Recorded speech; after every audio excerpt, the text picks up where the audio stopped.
ladies and gentlemen, and welcome to another Age of Sigmar battle report. It's been a little while, I had a bit of trouble finding games, but as you can see by the beautifully lavish table, I took a trip down to Warhammer World and met up with Mr. Remington Steele, and we had ourselves a game. The Duardin versus the Dark Elves. Due to Warhammer World's no video policy, then you'll be enjoying some wonderful full HD imagery. To give you some backstory on the game, the Duardin have got wind that the Dark Elves are up to no good. They've got themselves a tower, and it's rumoured that there are unspeakable rituals taking place within its depths. So the Dwarves are going to try to bring down that tower. The tower has 50 wounds and no save. So you might think that's quite difficult to bring down, but the Dwarves do have quite a bit of artillery. So I'm going to go through what each side brought to the table, starting with the Dark Elves. So, on the left here, you can see there is a Manticore, there is a Charybdis, some big beasties there. There are some Blackguard in a little block on an actual movement tray. The Age of Sigmar movement trays are not dead. Behind them are some Sisters of Slaughter. On the tower we have Marathi, who is overseeing this whole fiendish operation that's taking place within that tower. Who knows what terrible atrocities it could unleash. On the other side of the tower we have a lot of Witch Elves. We have the Bloodrack Shrine, Malice Darkblade in the centre there, supported by some Doomfire Warlocks, and then a Chariot next to them. And even further over we have 5 Dark Riders there on the flank. Now, slightly further forward in the centre of the table, we have some sacrificial Dark Elf grounds where they're planning to make a sacrifice to the gods right there on the altar, which is why you can see a hag and there's an executioner there ready to do the deed, and they're guarded by some corsairs. So at the beginning of each Elf turn, on the roll of a d6, if they get a 6, that poor chap will be executed, and when that happens, all the Duardin units will have to take a battle shock test, a modified battle shock test, so there is actually a chance they could lose men from it. And in addition, the tower will gain 10 wounds if that guy is executed. So, it would be ideal if the dwarves could stop that from taking place. Now over to the Duardin side. I'm going to keep switching between calling them dwarves and Duardin, by the way, because I'm never going to permanently switch to calling them their new names, because they are quite silly, aren't they? And I'm going to keep slipping back into dwarf and elf mode, no doubt, throughout the game. We've got some miners here. They are actually not starting on the table, so they're just hiding in the corner for now, just so I didn't forget about them. Now we actually come onto the dwarf battle lines here. We've got 10 quarrelers there, we've got 15 hammerers, and you can also see that there is a slayer and Belagar Ironhammer. Behind them you can see a grudge thrower, an organ gun, an engineer, and Thoric Ironbrow with his anvil of doom. And you can see more now as we pan over a little bit. You can see a second slayer next to Belagar. There's also a cannon, 10 iron drakes, and 15 iron breakers shielding them. There is also a little batch of great weapon warriors there on the flank. Now we rolled on the mysterious terrain table for the various features, and the sacrificial grounds came up with Arcane, which is quite fitting, so that's going to put +1 on all casting attempts, which is going to be nice for, I believe it's a Death Hag in there. She's going to benefit from that. The tower itself came up as mystical, so there's a small chance that units could become befuddled when they're around it, and a pretty good chance that they're going to become boosted in close combat. You can see that we're using the wonderful Litco tokens, by the way. The Dark Elves got themselves the first turn, and as you can see, all those units around the tower became befuddled. I believe Mr. Remington rolled 4 1s in a row, and we actually ran out of befuddled tokens. Those 3 units and the Witch Elves on the other side of the tower also became befuddled, so none of those units are going to be able to do anything. So that is quite a blow early on for the Dark Elves. But the Manticore, he's not put off by the fact his friends can't join him yet, so he's marching up there. The Bloodrack Shrine and the Doomfire Warlocks are also advancing. Everything else is pretty much forced to stay where it is, and you can also see the Chariot just sneaking around the back of the sacrificial grounds there, and the Dark Riders are also moving up, because at this stage he didn't know what my strategy was going to be.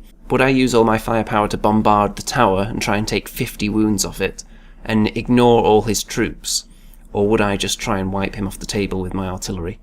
At this stage he doesn't know. He'd been out of range to use any magic or shooting attacks, so very uneventful turn 1 for the Dark Elves, mainly due to that befuddlement caused by the tower. And we move over to the Duardin. And the first thing, really, there wasn't a whole lot of movement, but this artillery battery here, all 3 of the artillery pieces and the anvil, unleashed their fury, one of the anvil's runes to be precise, unleashed against the tower. And you can see the engineer has positioned himself so that he's within an inch of the grudge thrower and the organ gun, so he can administer his benefit to both of them. And all that combined firepower put 10 damage points onto the tower, so it's got 40 remaining. Not bad for the first turn. Previously, when I've done still image battle reports, I've kind of lost track of exactly who did what, because that does tend to happen in long games. So in this one I decided I'll just take a picture of the unit that does something and then a picture of the effect that it had. So that should make it easier to follow. So you can see here that the Quarrelers have done something, and then the next image shows us that they fired on the Death Hag, trying to prevent her performing that sacrifice, and I forgot to mention she actually failed to do it in turn 1. So he's not been sacrificed yet, you can just see him lying there all tied up, ready to be executed. But she's taken a wound now. And really that was all the Dwarves could do. You can see here that the Hammerers have moved up definitely, and Belegar Ironhammer. They've moved forward to intercept the Bloodrack Shrine and those other units over there. So we're on to turn 2. And the Dark Elves get the first crack at turn 2. So, first things first, Marathi unleashes a spell and manages to take 3 wounds off one of the Dragon Slayers. So that's going to make him slightly more vulnerable. And then the Death Hag, I believe this is a Death Hag, if it's not, then I apologise. But she unleashed a spell with the aid of the Arcane Sacrificial Grounds and managed to kill off 2 Hammerers. I believe that was with an Arcane Bolt. And then you can see that the Dark Elf battle line has moved forward. They're not so befuddled this turn. He got some slightly better rolls, so his units are no longer confused and they've all advanced, closing the distance on the Dwarves, because he's probably got the idea now that I'm going to just be pelting that tower with artillery fire.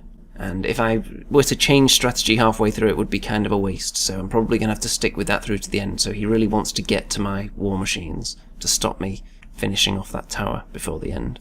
There's another angle, you can see them just lining up, ready to strike. The Charybdis in particular is within striking distance. Over on this side, those Quarrelers are looking quite vulnerable there. They've got Dark Riders and a chariot pointed directly at them. They do have some support from the Hammerers and Belegar on that side though, so they're not totally toast. Now at this point we realised that Mr. Remington had forgotten to use some of his magic spells at the beginning of the turn, so since he'd only moved at this point, then we decided we'd just let him do that, because we're nice like that. So the Doomfire Warlocks unleashed their particular magic powers into the Hammerers and killed 2 of them. I didn't really have anything close enough to dispel anything because the anvil was all the way at the back.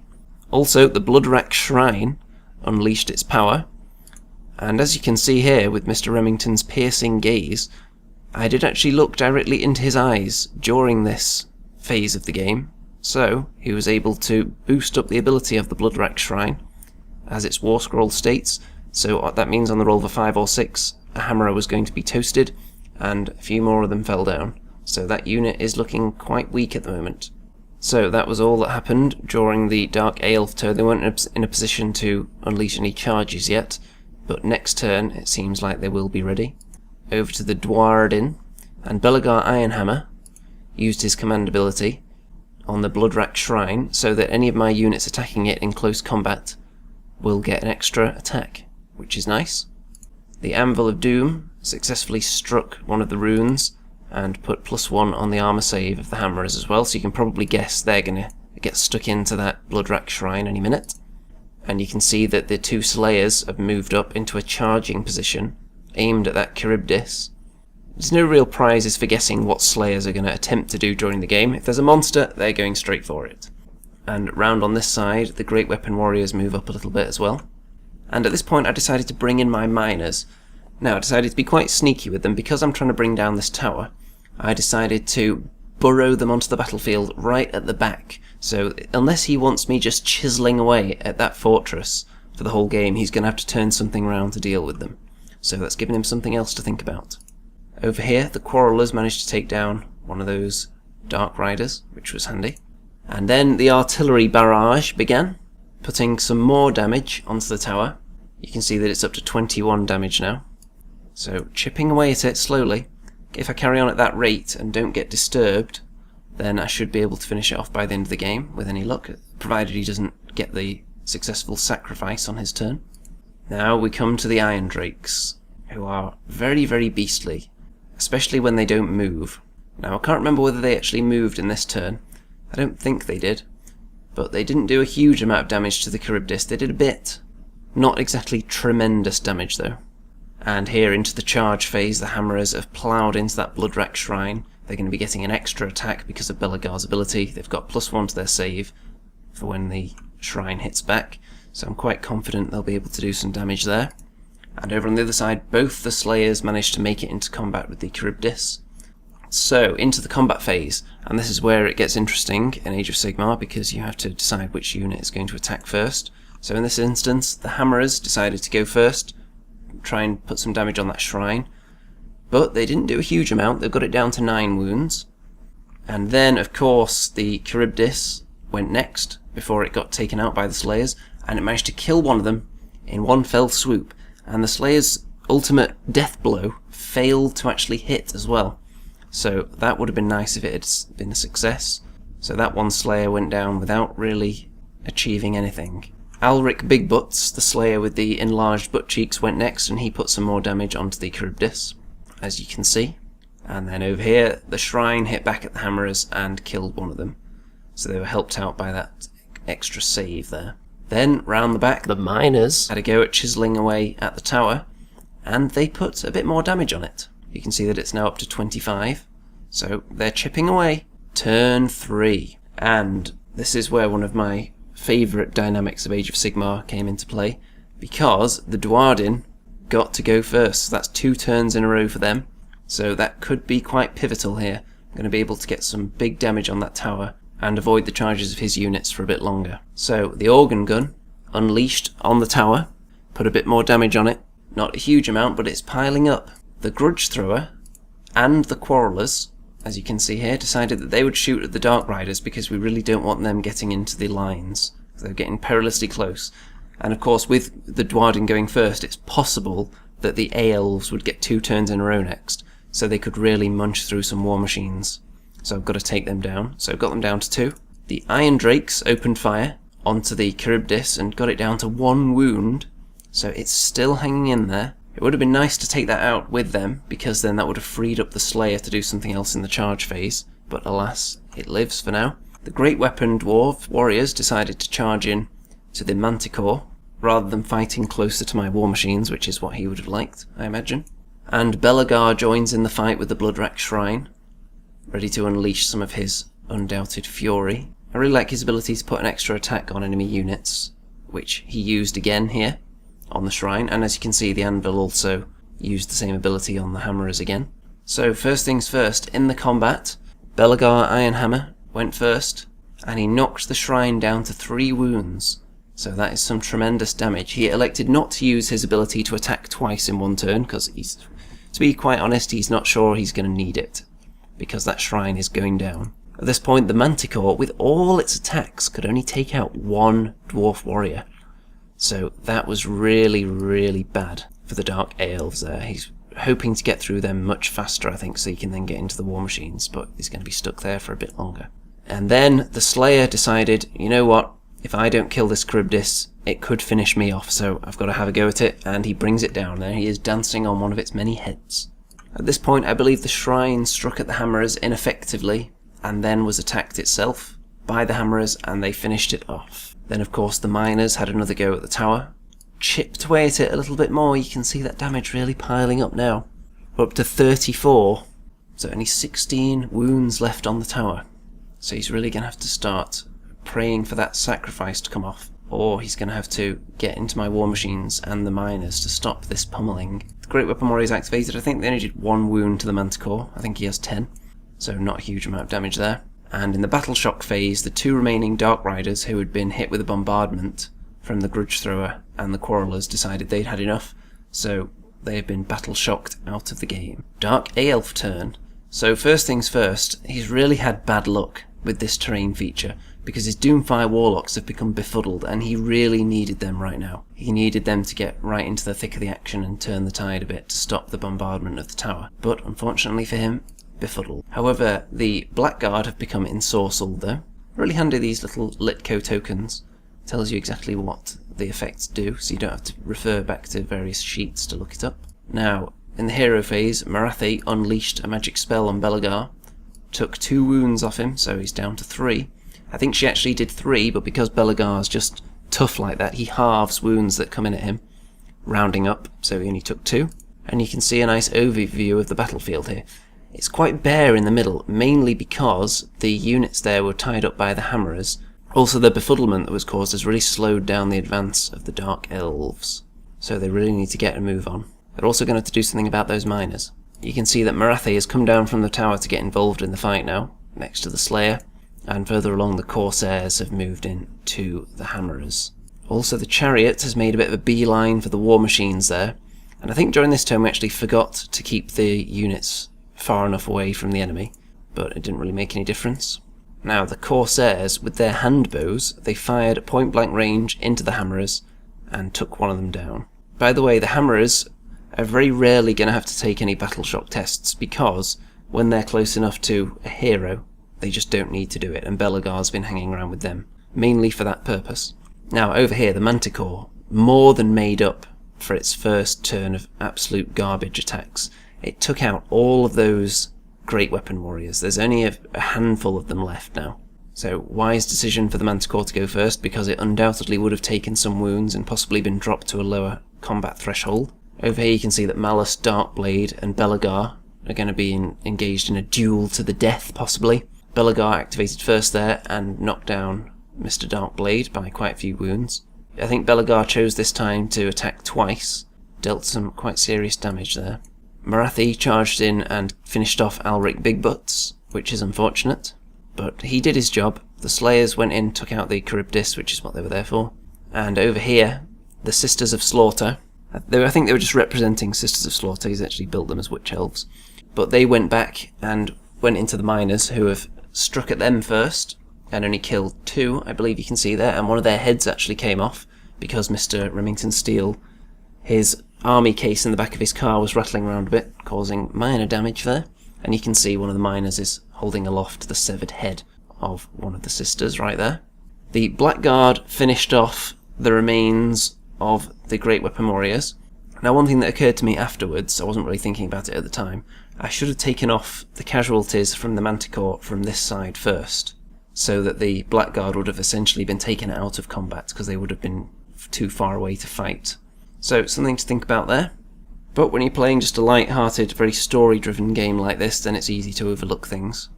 And as we haven't played that many games, I know Mr. Remington's only played a very small amount, and I haven't played too many either, due to lack of opponents around here. I'm hoping that's going to change very soon. And the Chariot, which had gone into the Quarrelers, did take a bit of damage in close combat from them. Then Mr. Darkblade hit Belagar. I think he actually did 2 points of damage to him, but because it's halved, then that rounds to 1. The Chariot then hit back at the Quarrelers and killed 3 of them, so they might suffer from battle shock in a minute. And this was quite a bloodbath. The Sisters of Slaughter hit back at the miners and completely annihilated them. I think there's only 3 left, possibly. So they did a good job in turning round the Sisters and from doing a bit of damage to the tower, but they are now toasted. And as you can see in the battle shock phase, they're the only ones that suffered, and the remaining 3 have run away. That was always likely to happen, with that huge amount of casualties. On to turn 4. And the Dark Elves could have really done with a go here, but it came to the Duardin to go next. So, the first thing of note, the Iron Drakes firing 2 shots into Marathi and completely fried her alive. So she is dead. That could be very bad for the elves. Now, because I've got units closing in on my artillery, I decided now would be a great time to unleash their full fury on the tower, and as you can see, more damage has piled up on it. We've got it up to 48 damage points now. It's only got 2 left. So, the Aelves really need to get that sacrifice off on the roll of a 6 to regenerate 10 wounds onto the tower, and they also need to get into the artillery very, very soon. The crossbows at point blank range fired into the chariot and got it down to 1 wound, so that's not long for this world. And also in close combat, Belegar Ironhammer finished off Malus Darkblade. Belegar is an absolute beast, and I really like using him. I really like his command ability, and he's a bit of a close combat monster as well. And halving the wounds that he takes. On average, you'd think that probably gives him another 2 or 3 wounds per game, because obviously it's not going to halve every single time, because sometimes you're just going to be taking 1 wound at a time, so you can't halve that. But anytime he's taking multiple wounds, it is going to help out and keep him alive longer. The chariot then struck because he probably knows he's about to die, wanted to take a couple of quarrelers down with him. Took out 2 of them. Then the hammerers struck. They had moved into the corsairs that were standing in front of them, shooting at them previously, and killed a lot of them, because you can see that Belegar used his extra attack ability on them, so the hammerers would get an extra attack, and they have a few anyway, so all those attacks killed an awful lot of corsairs. He's probably regretting attacking with the chariot before them, because they really needed to strike and take out a couple of hammerers before they were cut down. A little bit of an overview here. You can see that the sisters are virtually out the game back there because they had to deal with the miners. The chariot is tied up with the quarrelers and probably isn't going to get out of there alive. It's only got a single wound left. The hammerers are still alive in the middle and Belegar, so they're forming a nice roadblock. And the Iron Drakes, shielded by the Iron Breakers, don't look like they're going to be taken out easily, but there is a Manticore and some Blackguard over there who could get in there to munch on them. But the elves at this stage, you think, with 1 turn, they're probably not going to get to that artillery, so they're really going to need to get 2 turns in a row now, because if the artillery get 1 more round of shooting at that tower, it's going down big time. You can see from another angle here, a lot of the elf stuff obscured by the tower from that angle. Now we're moving on to the elf turn 4, and they failed to get the sacrifice off again, so that tower is looking very vulnerable, with only 2 wounds left.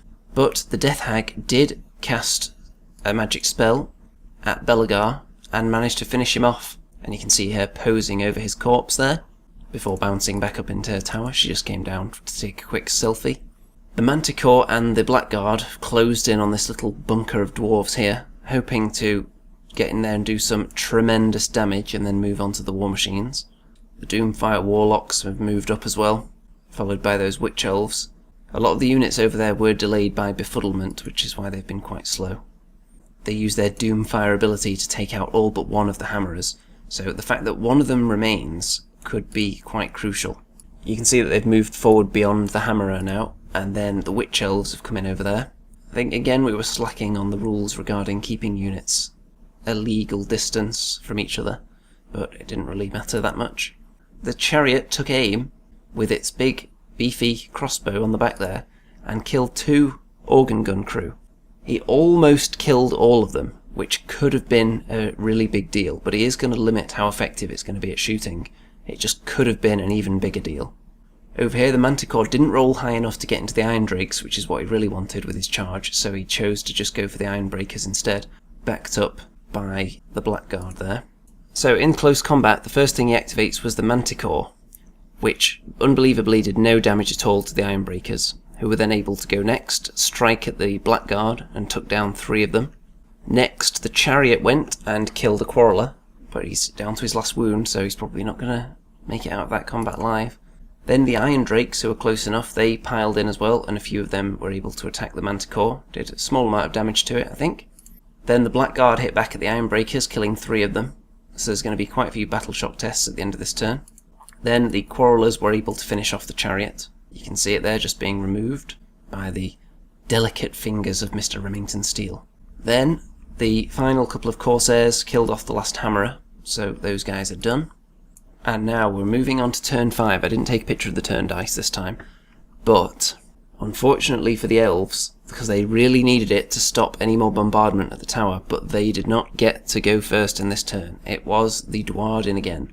So, first things first, the Anvil decided to just put +1 save on the Iron Breakers, but it probably isn't going to matter, because the cannon and the organ gun opened fire, and they finished off the tower. So, the tower comes down, Mr. Remington Steele looks very sad indeed, and you can see an overview of the battlefield. So, the Duardin have successfully stopped the ancient ritual from taking place in that tower, I'm not sure whether they will arrive in time to prevent that sacrifice, but it didn't take place during the life of the tower, so it was too late to save it. And you can see if the game had continued, or if the Aelves had gone next, they were in a prime position to get into those war machines. The Doomfire Warlocks and the Witch Elves are right there, so they could have got right into the meat. The Doomfire Warlocks could have possibly engaged a couple of those war machines and done quite a bit of killing.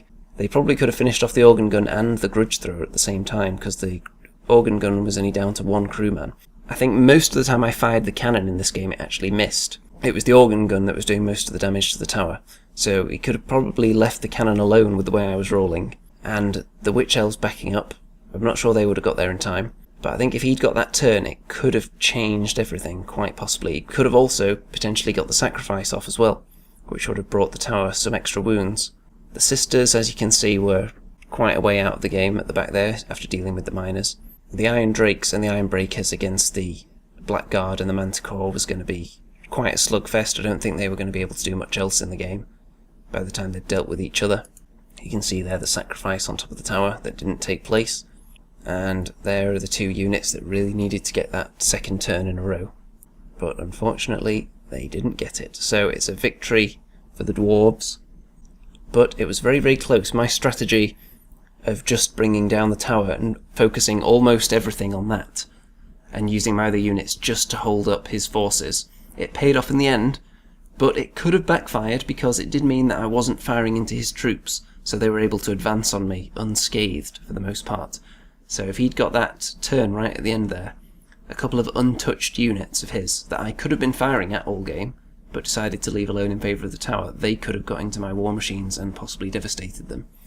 So it could have really gone either way. I think the Iron Drakes got into range of the tower as well, so they could have fired out of the combat at the tower next turn. So he would have had to focus on them and hope that the Manticore killed quite a few. But it was very, very close. Only would have been one more turn after this. So I think for a scenario that we just came up with on the fly, when we saw the gaming table, and saw that they had that big juicy tower, I think it was actually fairly well balanced. 50 wounds on the tower seems like a fair amount for the amount of units that we had.